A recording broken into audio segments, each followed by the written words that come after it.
ஒன்று யோவான் முதலாவது அதிகாரம். ஆதி முதல் இருந்ததும் நாங்கள் கேட்டதும் எங்கள் கண்களினாலே கண்டதும் நாங்கள் நோக்கி பார்த்ததும் எங்கள் கைகளினாலே தொட்டதுமாய் இருக்கிற ஜீவ வார்த்தைகளை குறித்து உங்களுக்கு அறிவிக்கிறோம். அந்த ஜீவன் வெளிப்பட்டது, பிதாவினிடத்திலிருந்தும் எங்களுக்கு வெளிப்பட்டதுமான நித்தியமாயிருக்கிற அந்த ஜீவனை நாங்கள் கண்டு அதை குறித்து சாட்சி கொடுத்து அதை உங்களுக்கு அறிவிக்கிறோம். நீங்கள் எங்களோடு ஐக்கியம் உள்ளவர்களாக இருக்கும்படி நாங்கள் கண்டும் கேட்டும் இருக்கிறதை உங்களுக்கு அறிவிக்கிறோம். எங்களுடைய ஐக்கியம் பிதாவோடும் அவருடைய குமாரனாகிய இயேசு கிறிஸ்துவோடும் இருக்கிறது. உங்கள் சந்தோஷம் நிறைவாகும்படிக்கு இவைகளை உங்களுக்கு எழுதுகிறோம். தேவன் ஒளியாயிருக்கிறார், அவரில் எவ்வளவு வேணும் இருள் இல்லை. இது நாங்கள் அவரிடத்தில் கேட்டு உங்களுக்கு அறிவிக்கிற விஷயமாயிருக்கிறது. நாம் அவரோடு ஐக்கியப்பட்டவர்கள் என்று சொல்லியும் இருளில் நடக்கிறவர்களாக இருந்தால் சத்தியத்தின்படி நடவாமல் பொய் சொல்லுகிறவர்களாக இருப்போம். அவர் ஒளியாக இருக்கிறது போல நாமும் ஒளியிலே நடந்து ஒருவருக்கு ஐக்கியப்பட்டிருப்போம். அப்படி குமாரனாக இயேசு கிறிஸ்துவின் ரத்தம் சகல பாவங்களை நீக்கி நம்மை சுத்திகரிக்கும். நமக்கு பாவம் இல்லை என்போமானால் நம்மை நாமே வஞ்சிக்கிறவர்களாக இருப்போம். சத்தியம் நமக்கு இராது. நம்முடைய பாவங்களை நாம் அறிக்கையிட்டால் பாவங்களை நமக்கு மன்னித்து எல்லா நியாயத்தையும் நீக்கி நம்மை சுத்திகரிப்பதற்கு அவர் உண்மையும் நீதியும் உள்ளவராக இருக்கிறார். நாம் பாவங்கள் செய்யவில்லை என்போமானால் நாம் அவரை பொய்யராக்குகிறவர்களாக இருப்போம். அவருடைய வார்த்தை நமக்கு இராது. ஆமென். ஒன்று யோவான் இரண்டாவது அதிகாரம். என் பிள்ளைகளே, நீங்கள் பாவம் செய்யாதபடிக்கு இவைகளை உங்களுக்கு எழுதுகிறேன். ஒருவன் பாவம் செய்வானால் நீதிபரராக இருக்கிற இயேசு கிறிஸ்து நமக்காக பிதாவிடத்தில் பரிந்து பேசுகிறவராக இருக்கிறார். நம்முடைய பாவங்களை நிவர்த்தி செய்கிற கிருபாதார பலி அவரே. நம்முடைய பாவங்களை மாத்திரமல்ல, சர்வ லோகத்தின் பாவங்களையும் நிவர்த்தி செய்கிற பலியாக இருக்கிறார். அவருடைய கற்பனைகளை நாம் கைக்கொள்கிறவர்களானால் அவரை அறிந்திருக்கிறோம் என்பதை அதனால் அறிவோம். அவரை அறிந்திருக்கிறோம் என்று சொல்லியும் அவருடைய கற்பனைகளை கை கொள்ளாதவன் பொய்யனாய் இருக்கிறான், அவனுக்கு சத்தியம் இல்லை. அவருடைய வசனத்தை கை கொள்கிறவனிடத்தில் தேவ அன்பு மெய்யாக பூரணப்பட்டிருக்கும். நாம் அவருக்குள் இருக்கிறோம் என்பதை அதனாலே அறிந்திருக்கிறோம். அவருக்குள் நிலைத்திருக்கிறோம் என்று சொல்லுகிறவன் அவர் நடக்கும்படியே தானும் நடக்க வேண்டும். சகோதரரே, நான் உங்களுக்கு புதிய கற்பனைகளை அல்ல, ஆதி முதல் நீங்கள் பெற்றிருக்கிற பழைய கற்பனைகளையே எழுதுகிறேன். அந்த பழைய கற்பனை நீங்கள் ஆதி முதல் கேட்ட வசனம் தானே. மேலும் நான் புதிய கற்பனைகளையும் உங்களுக்கு எழுதுகிறேன். இது அவர்களுக்குள்ளும் உங்களுக்குள்ளும் மெய்யா இருக்கிறது. ஏனென்றால் இருள் நீங்கி போகிற மெய்யான ஒளி இப்பொழுது பிரகாசிக்கிறது. ஒளியிலே இருக்கிறேன் என்று சொல்லியும் தன் சகோதரனை பகைக்கிறவன் இதுவரைக்கும் இருளிலே இருக்கிறான். தன் சகோதரத்தை அன்பு கூறுகிறவன் ஒளியிலே நிலை கொண்டிருக்கிறான். அவனிடத்தில் இடரல் ஒன்றும் இல்லை. தன் சகோதரனை பகைக்கிறவன் இருளிலே இருந்து இருளிலே நடக்கிறான். இருளானது அவன் கண்களை குருடாக்கினபடியால் தானும் போகும் இடம் என்னதென்று அறியாது இருக்கிறான். பிள்ளைகளே, அவருடைய நாமத்து நிமித்தம் உங்கள் பாவங்களை மன்னிக்கப்பட்டிருக்கிறதினால் உங்களுக்கு எழுதுகிறேன். பிதாக்களே, ஆதி முதல் இருக்கிறவரை நீங்கள் அறிந்திருக்கிறதினாலே உங்களுக்கு எழுதுகிறேன். வாலிபரே, பொல்லாங்கானை நீங்கள் ஜெயித்ததினால் உங்களுக்கு எழுதுகிறேன். பிள்ளைகளே, நீங்கள் பிதாவை அறிந்திருக்கிறதினாலே உங்களுக்கு எழுதுகிறேன். பிதாக்களே, ஆதி முதல் இருக்கிறவரை நீங்கள் அறிந்திருக்கிறதினாலே உங்களுக்கு எழுதுகிறேன். வாலிபரே, நீங்கள் பலவான்களாய் இருக்கிறதினாலும் தேவ வசனம் உங்களில் நிலைத்திருக்கிறதினாலும் நீங்கள் பொல்லாங்கானை ஜெயிக்கிறதினாலும் உங்களுக்கு எழுதுகிறேன். உலகத்தில் உள்ளவைகளிலும் அன்பு கூறாதிருங்கள். ஒருவன் உலகத்தில் அன்பு கூர்ந்தால் அவனிடத்தில் பிதாவின் அன்பில்லை. ஏனென்றால் மாமிசத்தின் இச்சையும் கண்களின் இச்சையும் ஜீவனத்தின் பெருமையுமாகிய உலகத்தில் உள்ளவைகள் எல்லாம் பிதாவினால் உண்டானவைகள் அல்ல, அவைகள் உலகத்தினால் உண்டானவைகள். உலகம் அதன் நிச்சயம் ஒளிந்து போகும். தேவனுடைய சித்தத்தின்படி செய்கிறவனோ என்றென்னைக்கும் நினைத்திருப்பான்.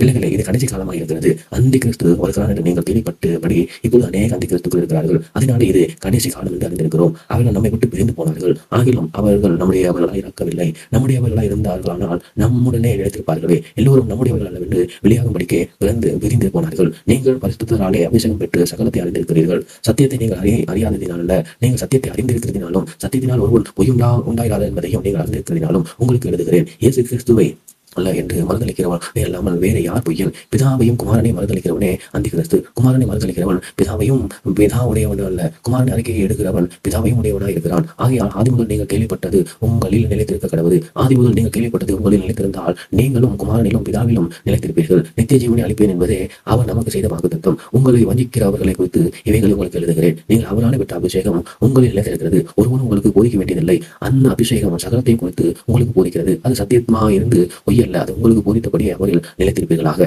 எப்படி இருக்க பிள்ளைகளே, அவர் வெளிப்படும் போது நாம் அவர் வருகையில் அவருக்கு முன்பாக வைக்கப்பட்டு போகாமல் தைரியம் உள்ளவர்களாக இருக்கும்படிக்கு அவரை நிலைத்திருங்கள். அவர் நீதி உள்ளவராக இருக்கிறார் என்று உங்களுக்கு தெரிந்திருந்தபடினால் நீதியை செய்கிறவர் என்றும் அவரை பிறந்தவர் என்று அறிந்திருக்கிறீர்கள். ஆமென். ஒன்று யோவான் மூன்றாவது அதிகாரம். நாம் தேவனுடைய பிள்ளைகள் என்று அழைக்கப்படுவதனாலே பிதாவானவர் நமக்கு பாராட்டின் அன்பு எவ்வளவு பெரிது பாருங்கள். உலகம் அவர் அறியாதபடினாலே நம்மையும் அறியவில்லை. பிரியமானவர்களே, இப்பொழுது தேவனுடைய பிள்ளைகளாக இருக்கிறோம். இனி எவ்விதமாக இருப்போம் என்று இன்னும் வெளிப்படவில்லை. ஆகிலும் அவர் வெளிப்படும் போது அவர் இருக்கிற வண்ணமாகவே நாமும் அவரை தரிசிப்பதினாலே அவருக்கு ஒப்பாயிருப்போம் என்று அறிந்திருக்கிறோம். அவர் மேல் இப்படிப்பட்ட நம்பிக்கை வைத்திருக்கிறவனும் அவர் சுத்தமுள்ளவனாக இருக்கிறது போல தன்னையும் சுற்றி எரித்துக் கொள்கிறான். பாவம் செய்கிற எவனும் நியாயப்பிரமாணத்தை மீறுகிறான். நியாயப்பிரமாணத்தை மீறுவதே பாவம். அவர் நம்முடைய பாவங்களை சுமந்து தீர்க்க வெளிப்பட்டார் என்று அறிவீர்கள். அவரிடத்திலே பாவம் இல்லை.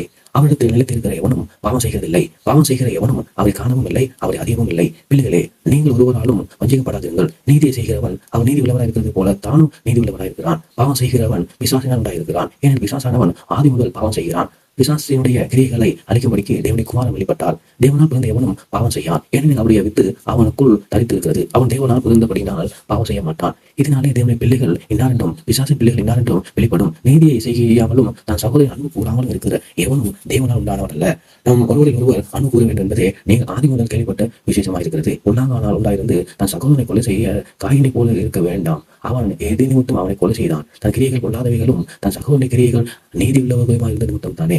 என் சகோதரரை, உலகம் உங்களை பகைத்தால் ஆச்சரியப்படாதீர்கள். நாம் சகோதரத்தை அன்பு கூறாதபடியால் மரணத்தை விட்டு நீங்கே ஜீவனுக்கு உட்பட்டிருக்கிறோம் என்று அறிந்திருக்கிறோம். சகோதரத்தை அன்பு கூறாதவன் மரணத்திலே நிலை கொண்டிருக்கிறான். தன் சகோதரனை பகைக்கிற எவனும் மனுஷன் கொலைபாதகனாக இருக்கிறான். மனுஷன் கொலைபாதகனா எவனோ அவனுக்குள் நித்திய ஜீவன் நிலைத்திராது என்று அறிவீர்கள். அவர் நம்முடைய ஜீவனை நமக்காக கொடுத்ததினாலே அன்பு என்னதென்று அறிந்திருக்கிறோம். நாமும் சகோதரனுக்காக ஜீவனை கொடுக்க கடனாளியாக இருக்கிறோம். ஒருவன் உலக ஆஸ்தி உடையவனாக இருந்து தன் சகோதரனை குறைவு செல்லும் என்று கண்டு தன் இதயத்தை அவனுக்கு அடைத்துக் கொண்டால் அவனுக்கு தேவ அன்பு நிலை கொள்வதைப்படி என் பிள்ளைகளே, வசனத்தினாலும் நாவினாலும் கிரியையினாலும் உண்மையினாலும் அன்பு கூற கடவோம். இதனாலே நாம் நம்மை சத்தியத்துக்குரியவர்கள் என்று அறிந்து நம்முடைய இருதயத்தை அவருக்கு முன்பாக நிச்சயப்படுத்திக் கொள்ளலாம். நம்முடைய இருதயமே நம்மை குற்றவாளியாக தீர்க்குமானால் தேவன் நம்முடைய இருதயத்திலும் பெரியவராயிருந்து சகலத்தை அறிந்திருக்கிறார். பிரியமானவர்களே, நம்முடைய இருதயம் நம்மை குற்றவாளியாக தீர்க்காதிருந்தால் நாம் தேவனத்தில் தைரியம் கொண்டிருந்து அவருடைய கற்பனைகளை நாம் கைக்கொண்டு அவருக்கு முன்பதாக பிரியமானவைகளை செய்கிறபடியால் நாம் வேண்டிக் கொள்கிறது என்போ அதை அவராலே பெற்றுக் கொள்கிறோம். நாம் அவருடைய குமாரனாகிய இயேசு கிறிஸ்துவின் நாமத்தின் மேல் விசுவாசமாக இருந்து அவர் நமக்கு கட்டளையிட்டபடி ஒருவரில் ஒருவர் அன்பாக இருக்க வேண்டும் என்பது அவருடைய கற்பனையாக இருக்கிறது. அவருடைய கற்பனைகளை கை கொள்ளுகிறவன் அவரை நிலைத்திருக்கிறான், அவரும் அவனை நிலைத்திருக்கிறார். அவர் நம்மேல் நிலைத்திருக்கிறதை அவர் நமக்கு தந்தர்களின ஆவியினாலே அறிந்திருக்கிறோம். ஆமென். 1 யோவான் 4வது அதிகாரம். பிரியமானவர்களே, உலகத்தில் அநேக கள்ளத்திற்கு திசைகள் தோன்றியிருப்பதினால் நீங்கள் எல்லா ஆவிகளையும் நம்பாமல் அந்த ஆவிகள் தேவனால் உண்டானவைகளோ என்று சோதித்தறியுங்கள். தேவ ஆவியை நீங்கள் எதினாலே அறியலாம் என்றாலும் மாம்சத்தில் வந்த இயேசு கிறிஸ்துவை அறிக்கை பண்ணுகிற எந்த ஆவியும் தேவனால் உண்டாயிருக்கிறது. மாம்சத்தில் வந்த இயேசு கிறிஸ்துவை அறிக்கை பண்ணாத எந்த ஆவியும் தேவனால் உண்டானதல்ல. வரும் என்று நீங்கள் கேள்விப்பட்டு அந்த கிறிஸ்துவனுடைய ஆவி அதுவே. அது இப்பொழுதும் உலகத்தில் இருக்கிறது. பிள்ளைகளை நீங்கள் தேவனால் உண்டாயிருந்து அவர்களை ஜெயித்தீர்கள். ஏனெனில் உலகத்தில் இருக்கிறவனிலும் உங்களில் இருக்கிறவர் பெரியவர். அவர்கள் உலகத்துக்குரியவர்கள் ஆகையால் உலகத்துக்குரியவைகளை பேசுகிறார்கள். உலகமும் அவர்களுக்கு செவி கொடுக்கும்.